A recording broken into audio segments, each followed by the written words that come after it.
जय हिंद साथियों, स्वागत है आप सभी का सक्सेस वर्ल्ड एमसीक्यू चैनल पर। दोस्तों, आज की इस वीडियो में मध्य निषेध सिपाही की परीक्षा और बिहार पुलिस कांस्टेबल की नई भर्ती के लिए दृष्टि आईएएस प्लस लुसेंट बुक से मॉडल प्रैक्टिस सेट नंबर 29 को कवर करेंगे। तो जल्दी से आप सभी लाइव में जुड़ जाइए। सभी को गुड इवनिंग। और दोस्तों, यहाँ पे देख सकते हैं इस क्लास का टाइमिंग है डेली रात 8:30 बजे से। तो टाइमिंग को आप सभी ज़रूर ध्यान रखें और डेली क्लास को अटेंड करें। तो सेशन का पहला प्रश्न आपके सामने है, भारतीय भूमि का दक्षिणी अक्षांश क्षेत्र क्या है? चलिए आप सभी लाइव चैट में आंसर बताएंगे। भारतीय भूमि का दक्षिणी अक्षांश क्षेत्र क्या है? और दोस्तों, प्रत्येक स्टूडेंट को आंसर बताना है ताकि आप सभी का प्रॉपर तरीके से रिवीजन हो सके। तो यहाँ पे पहले प्रश्न का आंसर जो ये बच्चे कन्याकुमारी बता रहे हैं, बिल्कुल गलत आंसर है। यहाँ पे आंसर होगा इंदिरा पॉइंट। ध्यान दीजिए, भारतीय भूमि का दक्षिणी अक्षांश बोला गया है तो ये इंदिरा पॉइंट है। ये कहाँ पड़ता है इंदिरा पॉइंट? तो अंडमान निकोबार में। दूसरा प्रश्न है, सूर्य सबसे पहले भारत के किस राज्य में उगता है? चलिए आप सभी दूसरे प्रश्न के लिए आंसर बताएंगे। बहुत ही सिंपल प्रश्न है लेकिन एग्जाम में पूछा जाता है, सूर्य सबसे पहले भारत के किस राज्य में उगता है? तो यहाँ पे आप सभी का बिल्कुल सही आंसर है अरुणाचल प्रदेश में। ध्यान रखेंगे। और देश पूछे जहाँ पे सबसे पहले सूर्य निकलता है तो याद रखना है जापान। आगे देखिए, इंसुलिन किस बीमारी का इलाज करने के लिए इस्तेमाल किया जाता है? चलिए आप सभी तीसरे प्रश्न के लिए आंसर बताएंगे। बिल्कुल टॉप लेवल का प्रश्न है, इंसुलिन किस बीमारी का इलाज करने के लिए इस्तेमाल किया जाता है? तो यहाँ पे तीसरे प्रश्न का आंसर है सी ऑप्शन, डायबिटीज। ध्यान रखेंगे, इंसुलिन की कमी से कौन सा रोग होता है? मधुमेह, जिसको डायबिटीज भी कहा जाता है। और विश्व मधुमेह दिवस कब मनाया जाता है? तो प्रत्येक वर्ष 14 नवंबर को मनाया जाता है, पूछा जाता है। और 14 नवंबर को ही बाल दिवस भी मनाया जाता है। आगे देखिए, भारत का पहला गवर्नर जनरल कौन था? वेरी इंपॉर्टेंट प्रश्न है। चलिए आप सभी चौथे प्रश्न के लिए आंसर बताएंगे। और देखिए दोस्तों, यहाँ से 3 इंपॉर्टेंट प्रश्न बनते हैं जो कि सभी को याद होने चाहिए। तो सभी को बता देते हैं, ध्यान से सुनिए। अगर पूछे बंगाल का पहला गवर्नर जनरल कौन था? तो वॉरेन हेस्टिंग। ध्यान से सुनिए, बंगाल का पहला गवर्नर जनरल कौन था? Warren Hasting. भारत का पहला वायसराय पूछे तो लॉर्ड कैनिंग। यहाँ पे लिख देते हैं लॉर्ड कैनिंग। ये कौन था? भारत का पहला वायसराय था। और भारत का पहला गवर्नर जनरल पूछे तो ये लॉर्ड विलियम बेंटिक। तो तीनों प्रश्नों को आपको ध्यान रखना है। फिलहाल यहाँ पे आंसर जो ये बच्चे सी दिए हैं, बिल्कुल सही आंसर है लॉर्ड विलियम बेंटिक। आगे देखिए, किस देश में पेपर का आविष्कार किया गया था? ये प्रश्न भी आपके एग्जाम के लिए इम्पोर्टेंट रहेगा, पूछा हुआ प्रश्न है। किस देश में पेपर का आविष्कार किया गया था? तो इस प्रश्न का आंसर सभी बच्चे को पता है, चाइना। ध्यान रखेंगे। पोंगल किस राज्य के लिए प्रसिद्ध त्यौहार है? यानी पोंगल जो है किस राज्य का प्रसिद्ध त्यौहार है? चलिए आप सभी 6 के लिए आंसर बताएंगे। तो यहाँ पे छठे प्रश्न का आंसर जो ये बच्चे लाइव चैट में बी बता रहे हैं, बिल्कुल सही जवाब है। पोंगल जो है तमिलनाडु राज्य का प्रसिद्ध त्यौहार है। आप लोग थोड़ा सा कमेंट करके बताएंगे। ओणम पूछा जाता है, ये किस राज्य का है? देखते हैं कितने बच्चे आंसर कर पाते हैं। भारत की पहली महिला शासिका कौन थी? चलिए आप सभी 7वें प्रश्न के लिए आंसर बताएंगे। और देखिए दोस्तों, आपके एग्जाम में करंट अफेयर्स के भी प्रश्न पूछे जाते हैं। तो अगर आप सभी करंट अफेयर्स की क्लास करना चाहते हैं तो मेरे दूसरे चैनल पर करंट अफेयर्स का क्लास स्टार्ट किया गया है, तो आप लोग जाकर देख सकते हैं। दूसरे चैनल का नाम है दिवाकर स्टडी IQ। या डिस्क्रिप्शन बॉक्स में जाइए, उस चैनल का लिंक मिल जाएगा। तो यहाँ पे 7वें प्रश्न का आंसर जो ये बच्चे बी बता रहे हैं बिल्कुल सही जवाब है रजिया सुल्तान। मछली द्वारा सांस लेता है, यानी मछली जो है किसके द्वारा सांस लेता है। चलिए आप सभी 8वें प्रश्न के लिए आंसर बताएंगे, और अगर आपको किसी भी प्रश्न में थोड़ा भी डाउट होता है तो आप लोग तुरंत कमेंट करके पूछ सकते हैं। तो मछली जो है ये गिल्स के द्वारा सांस लेता है, ध्यान रखेंगे। कांग्रेस छोड़ने के बाद सुभाष चंद्र बोस ने किस समूह की स्थापना की थी। चलिए 9 के लिए फटाफट से आंसर बताइए। यहाँ पे देखिए कांग्रेस, तो पूछा जाता है भारतीय राष्ट्रीय कांग्रेस की स्थापना कब हुई थी। 28 दिसंबर 1885 को किसके शासनकाल में, तो लॉर्ड डफरिन के शासनकाल में। तो यहाँ पे इस प्रश्न का आंसर क्या हो जाएगा, ऑल इंडिया फॉरवर्ड ब्लॉक की स्थापना की थी सुभाष चंद्र बोस ने। कब किया था, डेट पूछा जाता है, तो 1939 में। कहाँ किया था, तो कोलकाता में। किसे पंजाब केसरी के नाम से जाना जाता है। चलिए फटाफट से आंसर बताइए। और दोस्तों इस प्रैक्टिस सेट में आपके जितने भी प्रश्न सही हो रहे हैं आप लोग कॉपी में लिखते जाइए, फिर सेशन के लास्ट में आपको अपना अपना स्कोर कमेंट करके ज़रूर बताना है। मैं सभी के स्कोर को चेक करूंगा। तो पंजाब केसरी के नाम से किसे जाना जाता है, तो यहाँ पे डी ऑप्शन जो ही बच्चे बता रहे हैं बिल्कुल सही जवाब है, लाला लाजपत राय को। 1857 के विद्रोह में सबसे पहले अपने जीवन का बलिदान किसने दिया था। चलिए 11वें प्रश्न के लिए आंसर बताएंगे। 1857 की क्रांति की शुरुआत कब होती है, तो 10 मई 1857 से। और कहाँ से, तो उत्तर प्रदेश के मेरठ से। और इस विद्रोह में सबसे पहले अपने जीवन का बलिदान किसने दिया था, तो मंगल पांडे ने। यहाँ पे मंगल पांडे नहीं दिया हुआ है, सही आंसर होगा डी ऑप्शन, इनमें से कोई नहीं। स्वामी दयानंद का असली नाम क्या है, यानी कि इन चारों ऑप्शन में से बताना है स्वामी दयानंद का असली नाम क्या है। तो यहाँ पे इस प्रश्न का आंसर हो जाएगा डी ऑप्शन, मूल शंकर स्वामी दयानंद सरस्वती का असली नाम है। और स्वामी दयानंद सरस्वती ने 1875 ईस्वी में आर्य समाज की स्थापना की थी, और इन्होंने ही वेदों की ओर लौटो का नारा दिया था, ध्यान रखेंगे। गुरु नानक देव का जन्म किस स्थान पर हुआ था। चलिए आप सभी 13वें प्रश्न के लिए आंसर बताएंगे। देखिए सिखों के कुल 10 गुरु हुए हैं, जिसमें प्रथम गुरु है गुरु नानक देव। सिखों के 10वें गुरु पूछा जाता है गुरु गोविंद सिंह जी है। तो गुरु नानक देव का जन्म किस स्थान पर हुआ है, यहाँ पे ऑप्शन में नहीं दिया हुआ है, यहाँ पे लिख देते हैं ननकाना साहिब। ननकाना साहिब स्थान पर हुआ था गुरु नानक देव का जन्म।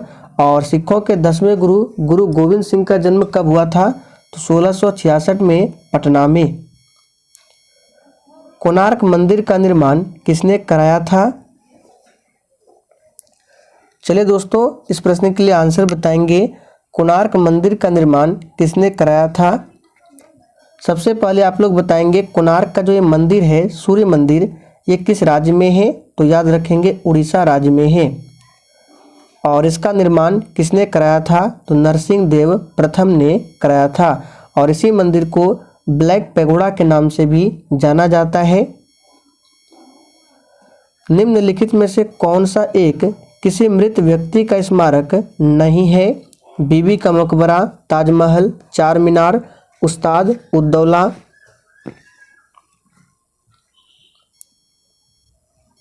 तो यहाँ पे 15वें प्रश्न का आंसर जो ये बच्चे सी बता रहे हैं बिल्कुल सही जवाब है। चार मीनार जो है ये किसी मृत व्यक्ति का स्मारक नहीं है, ध्यान रखेंगे। सम्राट अशोक किसके उत्तराधिकारी थे। तो यहाँ पे थोड़ा सा एक्सप्लेन करके बता देते हैं। देखिए मौर्य वंश की स्थापना होती है चंद्रगुप्त मौर्य के द्वारा। चंद्रगुप्त मौर्य के उत्तराधिकारी कौन हुए, बिंदुसार। बिंदुसार के उत्तराधिकारी कौन हुए? तो सम्राट अशोक। तो याद रखना है यहाँ पे आंसर क्या हो जाएगा? B option Bindusar. महाराणा प्रताप के घोड़े का नाम क्या था? तो ये प्रश्न भी बहुत ही सिंपल प्रश्न है। महाराणा प्रताप के घोड़े का नाम था चेतक। आगे देखिए, रॉलेट एक्ट को किस वर्ष पारित किया गया था?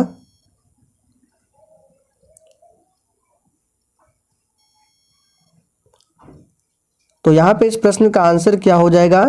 तो जो ही बच्चे यहाँ पे ए बता रहे हैं बिल्कुल सही जवाब है। 1919 में पारित किया गया था और 1919 में ही जालियांवाला बाग हत्याकांड हुआ था पंजाब के अमृतसर में। किसके शासनकाल में? तो लॉर्ड चैम्सफोर्ड के शासनकाल में। 1921 ध्यान रखना है, ये जनसंख्या का महाविभाजक वर्ष कहलाता है 1921। बौद्ध गुफाओं के लिए प्रसिद्ध कार्ले, यहाँ पे कार्ले होगा, ठीक है। कार्ले किस राज्य में स्थित है? चलिए फटाफट से आंसर बताएंगे। तो यहाँ पे इस प्रश्न का आंसर याद कर लीजिए, महाराष्ट्र। आगे देखिए, भारत की आज़ादी की लड़ाई के दौरान करो या मरो का नारा किसने दिया था? यहाँ पे सभी ऑप्शन को देख लीजिए, करो या मरो का नारा किसने दिया था? तो बिल्कुल सही आंसर बता रहे हैं, महात्मा गांधी ने दिया था। किस आंदोलन में? तो भारत छोड़ो आंदोलन में। अजंता एवं एलोरा की गुफाएं किस राज्य में स्थित है?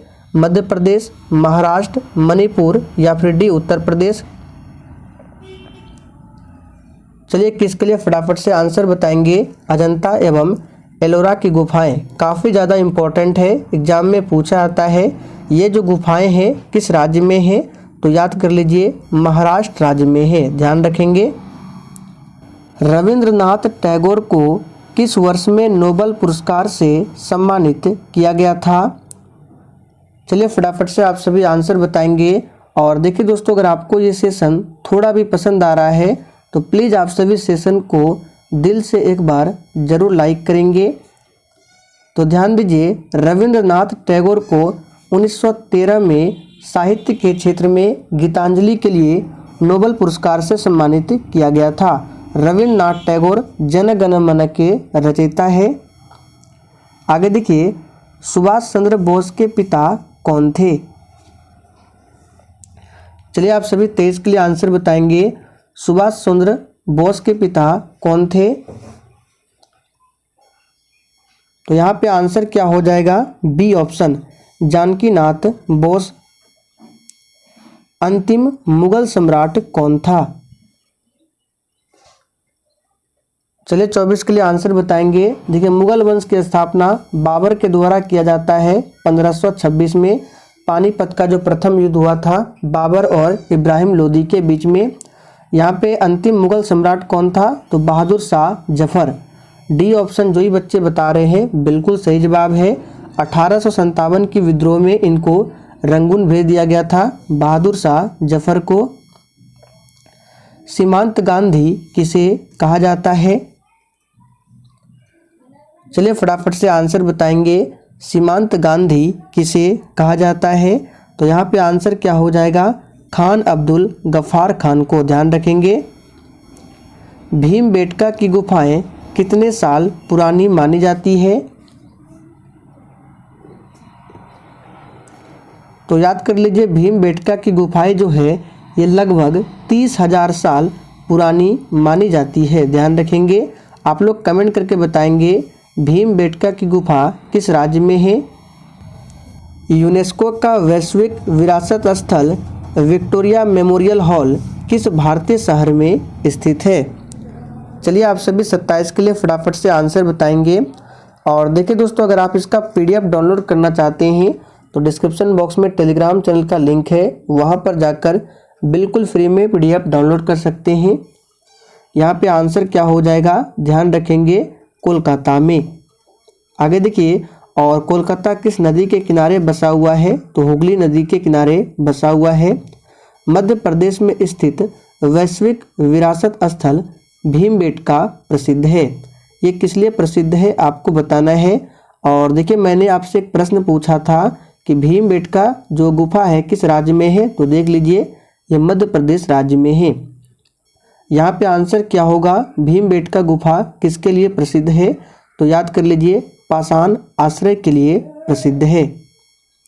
बिस्मार्क ऑफ इंडिया किसे कहा जाता है, यानी भारत का बिस्मार्क किसे कहा जाता है, पहले भी हमने आपको बताया था भारत का बिस्मार्क किसे कहा जाता है। तो यहाँ पे जो ही बच्चे बी बता रहे हैं बिल्कुल सही जवाब है। सरदार वल्लभ भाई पटेल को भारत का बिस्मार्क और लौह पुरुष के नाम से भी जाना जाता है। शिमला समझौता 1972 किसके द्वारा हस्ताक्षर किए गए थे, आपको ध्यान रखना है शिमला समझौता कब हुआ था, 1972 में हुआ था। और इस पर किसके द्वारा हस्ताक्षर किए गए थे, सभी ऑप्शन को ध्यान से देख लीजिए।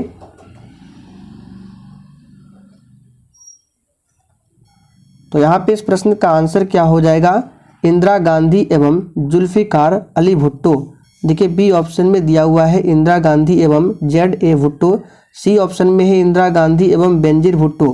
तो आपको कंफ्यूज नहीं होना है, यहाँ पे जुल्फिकार अली भुट्टो होगा, ध्यान रखेंगे।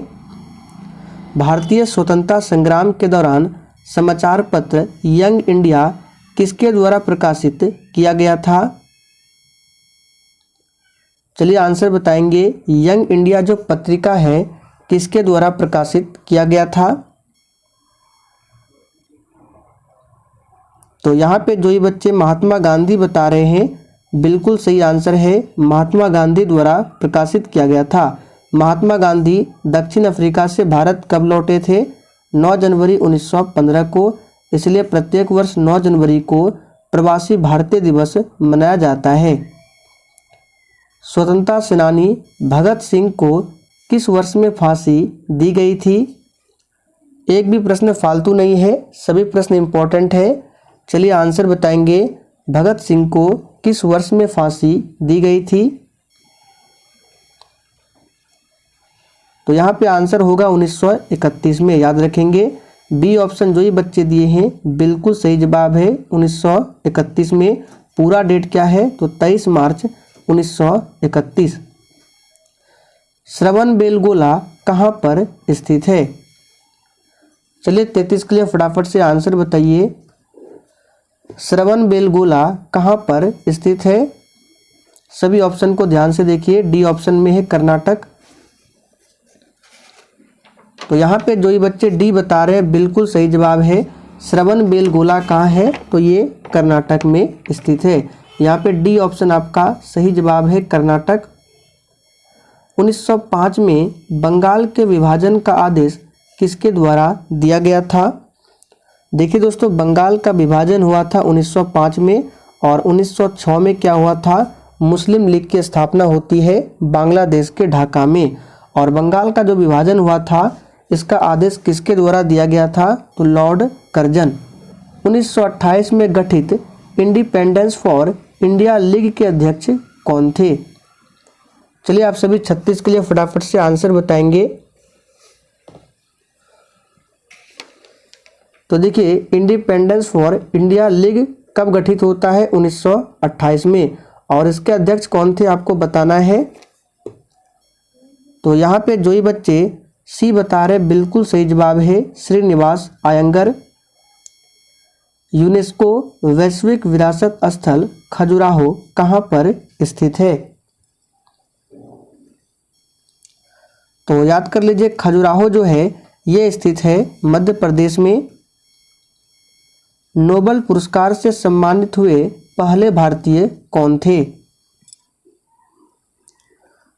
तो अभी हमने आपको बताया 1913 में साहित्य के क्षेत्र में गीतांजलि के लिए नोबेल पुरस्कार से किसे सम्मानित किया गया, तो रविंद्रनाथ टैगोर को, ध्यान रखेंगे। किस त्योहार के दिन जालियांवाला बाग हत्याकांड हुआ था,